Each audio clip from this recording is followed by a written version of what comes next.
안녕하십니까. JTV 8시 뉴스입니다. 오늘은 우리나라가 일제의 압제에서 해방된 지 70년이 되는 광복절입니다. 광복의 기쁨과 역사의 교훈을 되새기기 위한 다양한 행사가 곳곳에서 열렸습니다. 조창현 기자입니다. 대한민국 만세! 일제의 탄압과 굴욕을 이겨내고 광복의 기쁨을 담은 만세 소리가 울려 퍼집니다. 올해로 70번째를 맞는 광복절.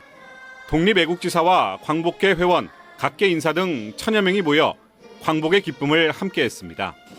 참석자들은 위안부 문제에 대한 사과나 반성 없이 역사 왜곡과 군사 대국화를 추진하고 있는 일본의 행태를 규탄했습니다. 올해는 위대한 여정, 새로운 도약이라는 광복 70주년의 의미를 담고 있어 그 어느 해보다 축제 분위기 속에서 행사가 치러졌습니다. 풍찬 노숙의 세월 속에서도 오직 독립운동의 한 길만을 걸어오신 선현님들이 계셨기에 오늘의 대한민국이 있게 되었음을 우리 국민들은 모두 다 잘 알고 있습니다. 광복절을 맞아 각 시군에서도 많은 시민들이 독립운동 추념탑을 찾아 헌화와 분향을 했으며 풍남문에서는 33번의 종을 울리며 순국 선열들의 넋을 기렸습니다. 일부 시군의 학생들은 항일 의병 유적지를 순례하며 독립의 의미를 되새겼고 순창군에서는 대형 태극기를 설치하고 거리 캠페인을 벌이기도 했습니다.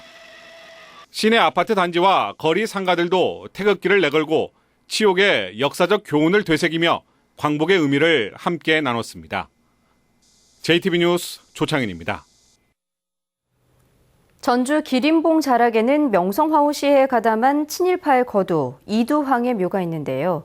최소한 묘 주변에 이두황의 친일 행적을 알리는 표지판이라도 세워야 한다는 목소리가 높습니다. 보도에 하원우 기자입니다. 전주 도심이 한눈에 내려다보이는 기린봉 자락에 거대한 묘가 자리 잡고 있습니다. 일본 양식의 비석과 대형 성물로 장식한 이 묘의 주인은 바로 친일파의 거두 이두황입니다. 이두황은 동학 농민군을 무참하게 사륙하고 명성황후 시해에도 가담했습니다. 일제강점기에는 전라북도 초대 장관을 지내며 전주 신사건립에 앞장서는 등 대표적인 친일파의 삶을 살았습니다. 조선 총독을 지낸 데라우치가 직접 묘비명을 쓰고 일왕의 훈장까지 받을 만큼 일제의 신임은 각별했습니다. 하지만 이 묘가 친일파 이두황의 것이라는 사실을 아는 사람은 별로 없습니다. 장군이라고 하더라고요. 그전에 별 다니신 분, 그분 묘라고 하더라고요. 묘 주변에 이두황의 친일 행적을 담은 표지판을 세워야 한다는 주장이 수년째 이어지고 있지만 전주시는 그동안 아무런 조치도 하지 않았습니다. 국가나 지방자치제가 개인의 묘를 어떻게 할 수 없다는 것도 안타깝고요. 그 사람들이 친일 행적을 했다는 내용을 알릴 수 있는 표지판을 설치한다든가 그러한 내용들을 검토해서 전주 무관심과 무책임 속에 이두황은 양지바른 언덕에 누워 조선왕조 개창지인 경기전을 바라보고 동학혁명 기념관을 바라보고 있는 작금의 역사적 현실이 참으로 부끄럽습니다. 광복 70년 수많은 애국지사들이 무덤 하나 남기지 못한 채 세상을 떠났지만 민족을 팔아 입속을 챙겼던 이두황은 이렇게 호화로운 묘소에서 여전히 안식을 누리고 있습니다. JTB 뉴스 하원호입니다. 전라북도가 기금운용본부에 연기금 운용을 위탁받은 금융투자업체의 전북 이전을 추진합니다.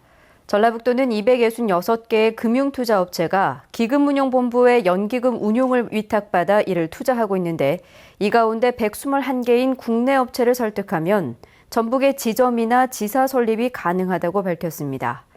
기금운용본부에 이어 금융투자업체가 전북혁신도시로 이전하면 전주가 서울, 부산과 함께 금융도시로 성장할 수 있습니다. 고용률은 상승했지만 1인 자영업자와 임시 근로자 등이 증가해 고용의 질이 개선되지 않고 있는 것으로 나타났습니다. 호남지방통계청은 지난달 전북의 고용률은 59.9%로 1년 전보다 1.2%포인트 상승했다고 밝혔습니다. 하지만 같은 기간에 근로자를 두지 않은 자영업자는 28%, 임시근로자는 3.4% 증가했고 상용근로자는 1.8% 감소했습니다. 지난 30년 동안 전북의 농림어업 비중은 3분의 1 수준으로 감소했지만 제조업 비중은 제자리에 머문 것으로 나타났습니다. 호남지방통계청은 농림어업의 비중의 경우 지난 85년 26.3%에서 현재 8.6%로 줄었고 제조업은 28.7%에서 28.8%로 거의 변화가 없었다고 밝혔습니다. 전북의 지역 내 총생산은 85년에 11조 원에서 38억 원으로 3.5배 증가했습니다. 지난 2011년 정부가 군산 국가산업단지에 연구인력과 기술력을 제공하기 위해 새만금 산학융합본부를 세웠습니다. 하지만 내년부터 정부 지원이 끊기면서 운영을 중단할 위기에 놓였습니다. 김진형 기자입니다. 지난 2011년 정부가 군산 국가산단에 전문 연구인력과 기술력을 제공하기 위해 세운 새만금 산학융합본부입니다.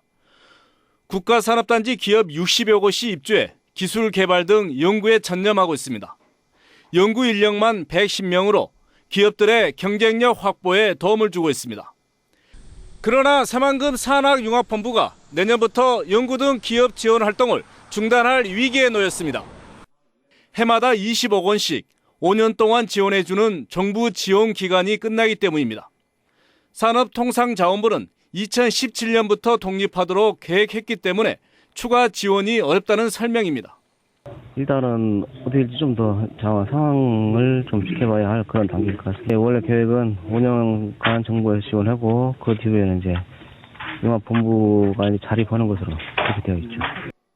새만금 산학융합본부는 기반 시설 구축 기간 2년을 제외하면 운영 기간이 3년에 그쳐 자립하기엔 역부족이란 주장입니다. 기반 시설에 대한 공동화 우려뿐만 아니라 학생들의 취업 지원 및 중소기업 역량 강화 지원이 축소됨에 따라 군산, 새만금 산업단지 발전에 적지 않은 영향을 줄지 않을까 우려되고 있습니다. 산학융합본부가 운영을 중단하면 군산 국가산업단지 활성화에도 차질이 불가피한 만큼 관계 기관의 적극적인 대책이 뒤따라야 할 것으로 보입니다. JTB 뉴스 김진형입니다. 전라북도가 민간위탁의 투명성을 늘리고 예산 낭비를 막기 위해 민간위탁심의위원회를 신설합니다. 전라북도는 민간위탁의 적정성 여부를 사전에 점검하고 관련 예산의 낭비를 막기 위해 10명의 민간 전문가와 공무원으로 구성된 민간위탁심의위원회를 운영하기로 했습니다. 전주시가 종합경기장 개발을 전담할 부서를 만들어 운영합니다. 전주시는 컨벤션 센터 건립과 대체 경기장 건립, 그리고 기존 경기장 재생 등 종합경기장 개발 업무를 전담할 부서를 만들어 사업 추진에 속도를 내기로 했습니다. 근대군산 시간여행이 문화체육관광부의 지역 문화 브랜드 사업에서 우수상을 받았습니다. 문화체육관광부는 근대 건축물을 근대 역사박물관과 근대미술관, 공연장 등 문화시설로 바꿔 관광객 유치에 성공한 군산을 도시재생의 모범 사례로 평가했습니다.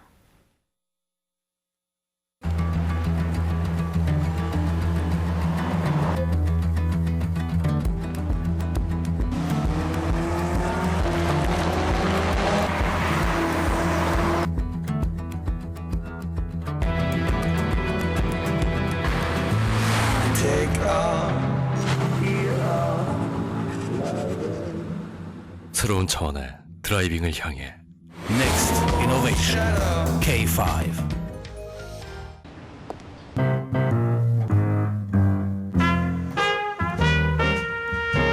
누구나 자기가 보고 싶은 것만 보죠. 보이지 않는 위험까지 감지하는 교차로 충돌 방지 시스템 현대모비스. 이상으로 JTB 8시 뉴스를 마칩니다. 함께해 주신 여러분 고맙습니다.